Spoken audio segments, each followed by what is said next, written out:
Hello friends, जय महाराष्ट्र. श्री स्वामी समर्थ. कशा आहात? तर खूप दिवस झाले व्हिडिओ तर येतच नव्हते, तर काय अडचणी असल्यामुळं मला व्हिडिओ काही टाकता येत नव्हते. तर मी तुम्हाला अभ्यास कसा करायचा गृहिणींनी घर सांभाळून, मुलं सांभाळून, ते आहे त्या परिस्थितीचा स्वीकार करून आपण पुन्हा एकदा पोस्ट मिळवण्यासाठी, एखादी जॉब मिळवण्यासाठी, आपलं लाईफ सिक्युअर करण्यासाठी, आपल्या मुलांसाठी जी धडपड मी करत होते, तसंही तुम्ही करावी असं मी तुमच्याशी शेअर करत होते माझ्या छोट्या-छोट्याशा व्हिडिओमधून. पण काही कारणास्तव बरेच दिवस झाले मी व्हिडिओ टाकतच नाही आहे, कारण अडचणीच अशा होत्या की मला ते व्हिडिओ शूट करणं, एडिट करणं काही जमलंच नाही. बरेच 7 ते 8 महिने झाले तर व्हिडिओ काही येत नव्हते.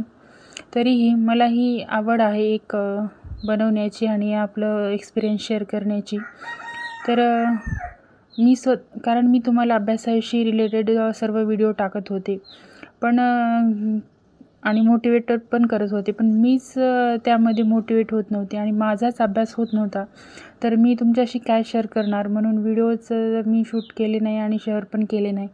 मला एक जिद्द होती आणि अजूनसुद्धा आहे की आपण काहीतरी मिळवावं, करावं.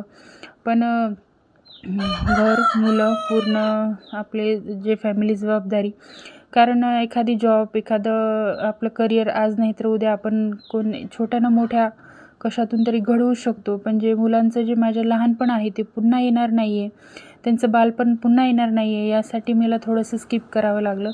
तरीही मी त्यांना सांभाळत असे काही छोटेसे व्हिडिओ पुन्हा एकदा टाकावे आणि अभ्यासाशी असो किंवा मग रिअल लाईफशी असो, तर कोणतेही असे जे मला वाटतील की तुमच्याशी शेअर करावं, तर मी असे छोटेसे व्हिडिओ टाकत जाईल. मोटिवेशनचे व्हिडिओ अभ्यासाविषयी मी तुम्हाला शेअर करत होते, पण माझंच कुठंतरी थोडंसं डिमोटिवेट झालं होतं आणि माझाच अभ्यास होत नव्हता. तर मी तुमच्याशी काय शेअर करावं असं विचार करत होती. पण कसं आहे ना, कोणी ना कोणी कसं ना कसं आपल्याला एक आपल्याला काय म्हणतात वळण येतं किंवा मग एखादी कोणाच्या तरी रूपामध्ये देवच येतो असं म्हणायलाही काही हरकत नाही की आपल्याला सपोर्टसाठी. तर एवढ्या दिवसांनी कसं काय माहिती, पण माझी मोठी मुलगी मला म्हणली की मम्मी तू व्हिडिओ का बनवत नाहीस, तू अजून बनव ना. कारण तिला ते बनवलेलं आवडायचं, कारण तिला त्या व्हिडिओमध्ये यायलासुद्धा आवडतं आणि खूप छान ती व्हिडिओमध्ये एक्सप्रेशन देत असते. तर असं माझ्या मुलीने पुन्हा एकदा मला सुरुवात करण्यासाठी मोटिवेट केलं. तर मी म्हणलं ठीक आहे, आपण पुन्हा एकदा सुरुवात करूया. असं माझ्यासोबत 2 वेळेस झालं. सुरुवात केली तेव्हासुद्धा तर काही जमतच नव्हतं थोडंफार. आता हळूहळू शिकत मी नुकतीच सुरुवातच केली होती, तर मध्येच काहीतरी अडचणी अशा असतात. तर त्या अडचणी काय, ते अडचणी आहेत, कारण दुःखाचा पसारा हा करायचा नसतो. आहे ती परिस्थिती खूप चांगली आहे असे म्हणून आपल्याला पुढे चालायचं असतं. तर त्यासाठी मी पुन्हा एकदा सुरुवात केली. तर मी डेली लाईफमध्ये मी छोट्याशा अशा गावामध्ये राहते, जिथं तेवढ्या फार काही सुविधा नाही आहेत, पण आपल्याला राहता येईल असं व्यवस्थित असं वातावरण आहे. गावाकडचं मस्त असं वातावरण आहे. त्या वातावरणामध्ये आम्ही राहतो. मी, माझे फॅमिली आणि माझ्या 2 मुली.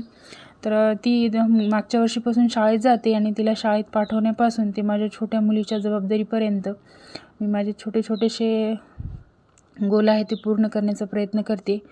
तर अभ्यासाविषयी मी तुम्हाला टाकत होते आणि अभ्यास करूनही असं झालं आहे की आपण पेपर दिला तर पेपर तर फुटी होते किंवा मग नॉर्मलायझेशन असे बरेचसे प्रकार झालेत, जे की हजार रुपये फी भरून आपण अभ्यास करतो आहे आणि पेपर देतो आहे. त्याचा काही रिझल्टही लागेन असं झाला आहे. आणि संसार म्हणल्यानंतर तर तो गाडा असा आहे की तो एका पायाने चालत नाही, त्याला दोन्ही पायाची गरज असते. तर अशा या परिस्थितीमध्ये मी होते आहे आणि असणारच शक्यतो. पण ते आपण जे लाईफ जगतो आहे हे कोणाचं तरी स्वप्नही असू शकतं असं मला वाटतं. कारण कोणत्याही याचा बाऊ करू नये, कोणी आनंदाचा सुद्धा बाऊ करू नये आणि दुःखाचा सुद्धा बाऊ करू नये. आहे ती परिस्थिती योग्यच आहे असं म्हणायचं. मी स्वामींना नेहमी सांगत असते की माझे पाय नेहमी जमिनीवरच असावे आणि मला असं कोणत्याही गोष्टीचं गर्व येऊ नये किंवा मग असं वाटू नये की आपण तुम्हाला समजलंच असेल मला काय म्हणायचं आहे. आता खूप दिवसांनी मी व्हिडिओ बनवते, त्यामुळे पुन्हा एकदा आता सुरुवात करायला थोडंसं वेळ लागेल. काय सांगावं काय नाही आहे तेवढं सुचत नाही एकदम मला. तर तेच सांगायचं होतं की मी अभ्यासाविषयी रिलेटेड छान खूप व्ह्यू येत होते, लाईक पण खूप आल्यात, खूप ताई छान छान कमेंट पण करतायत.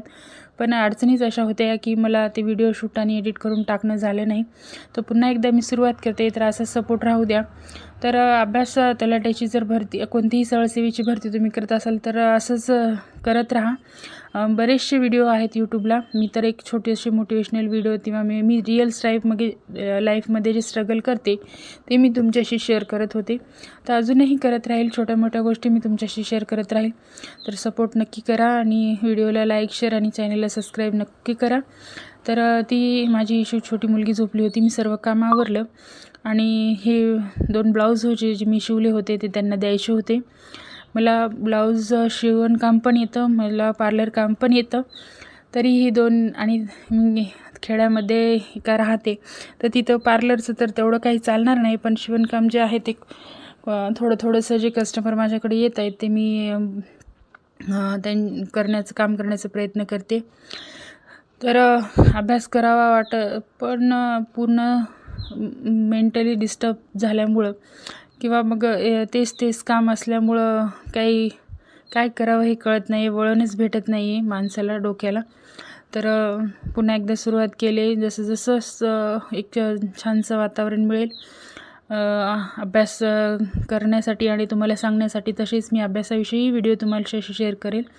तर मागच्या व्हिडिओला पण जसं तुम्ही सपोर्ट दिला आहे तसाच सपोर्ट आत्तासुद्धा करावा ही अपेक्षा मी करते तुमच्याकडून. आणि मी एक साधी सिंपल गृहिणी आहे. तर सोशल मीडियाच्या माध्यमातून सुद्धा तुमच्यापर्यंत पोहोचण्याचा प्रयत्न करते, एक छोटीशी फॅमिली निर्माण करण्याचा प्रयत्न करते. तर मला सपोर्ट नक्की करा आणि अशाच छोट्याशा व्हिडिओच्या माध्यमातून भेटूया पुढच्या.